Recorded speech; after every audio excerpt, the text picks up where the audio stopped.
Hi, Thomas. Hello, how you doing? Fine, thank you, Thomas. What would you like to say? No, first point is basically well done to Ross County today against Celtic. They were actually excellent. I'm a Celtic fan myself. Yeah. But I just don't get why the media, as yourselves, broadcasting Rangers today in the third division. Well, why can you not do the other teams in the third division? Why can you not broad? I don't get that. To be perfectly honest. So you don't understand why we're interested in how Rangers, one of the two biggest clubs in Scotland, fare in the third division? No, not Rangers in the third division. But every highlight comes on Rangers this, Rangers that. What about all third division sides? Why can you not say, oh, there's a goal here, there's a goal there? I don't get that. Because the fascination Rangers is the story here, Ian McCall, isn't it? Oh, absolutely. Listen, 50,000 here today, and the atmosphere was incredible, and it stayed incredible all the game. Of course, it's a story. I mean, it's a story around Britain. You know how this big club is. It's a bit like the movie, the lousy movie that Ali McCoy starred in. Shot to Glory. Yeah, that's the one. I was in it as well, by the way. But anyway, it is a great story. Listen, I'm not sure if everybody will be as enthusiastic as they are right now about it as the season unfolds, because last week it was a poor performance from Rangers. Peterhead did really well, and they had a lot of praise. Peterhead, an awful lot of praise.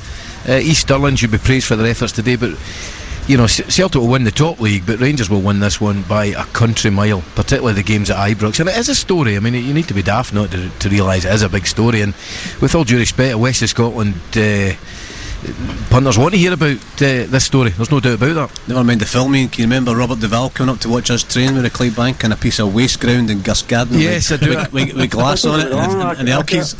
We talked about it when I had dinner with Bobby Duvall. Anyway. Bobby. I was lining it up for him. Cheers. Line up. Thomas, you come back. Yeah, I do see the point where you're coming from, but at the end of the day, Scottish football in a whole needs a different direction. But if you want to promote, and obviously Rangers, believe it or not, in the third division are promoting the third division football. Thomas, that's the main thing. It's the third division. Rangers they will do inadvertently so much for the third division. I've been at both games. I mean, the people at Peterhead were fantastic. It was a sellout. I think it's Berwick next week, no doubt. Yes. Jim Delahunt's concocting something to send me to Berwick, but anyway, we'll leave that as it is. But it'll be a sellout as well. I think it's a great story. How long this great story will last, when they're 10, 20, 30 points clear, I don't know. But right now they're doing a lot for the third division. Like I see your point, but you're not promoting other clubs in the third division. Well, we promoted Peterhead last week and we're promoting East Stirling this week.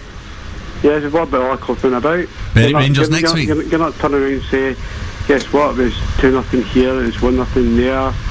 Let's go live. Tell every score it comes in, Thomas. Thomas, every single goal in Scotland and every single English Premier League goal is reported as it happens here on Super Scoreboard. Yes, I know that. I listen to you every single week, obviously. But there's a difference where it's let's go to Ibrox. Brilliant, Thomas. A huge proportion of the Clyde audience are interested in what Rangers are doing on the football field, and that includes Celtic fans. Thomas, thank you very much indeed.